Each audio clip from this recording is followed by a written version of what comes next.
Communications Motorola sont offerts gracieusement par les éléments français au Gabon à la division des groupements spéciaux antiterroristes. Ces équipements supplémentaires viennent renforcer les capacités opérationnelles de cette unité de lutte contre le terrorisme dans la région du lac Tchad. Pour le commandant de la DJSAT, général de brigade Abdraman Youssouf Meri, ce dont arrive à point nommé. Selon le commandant en chef des éléments français au Gabon, le Tchad peut compter sur son pays en matière de lutte contre le terrorisme. Cette cérémonie marque une étape supplémentaire pour permettre au final au bataillon forêt de la DGSAT d'être en mesure de bénéficier d'une réelle supériorité face à l'ennemi. Le chef d'état-major général des armées, premier adjoint, a laissé entendre que ce don est l'expression de l'excellente relation de coopération entre les deux pays.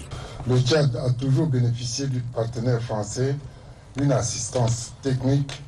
Ces matériels viennent s'ajouter à la liste de nombreux lots des équipements mis à la disposition de cette unité antiterroriste par les éléments français au Gabon.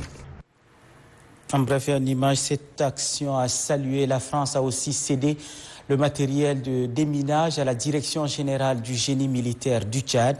Il s'agit de matériel composé de détecteurs à métaux compacts, un don pour permettre aux unités de combat du génie de déminer les engins explosifs sur l'étendue du territoire national, selon le représentant de l'ambassade de France au Tchad, par ailleurs attaché de défense, le colonel Christian Piot. Cette concession de matériel est un appui technique de la France à l'armée tchadienne pour faire face à toutes les menaces. Le directeur général du génie militaire, le général Guerdi Abakar Adam, a présenté ses gratitudes à la France pour son soutien multiforme et particulièrement au génie militaire.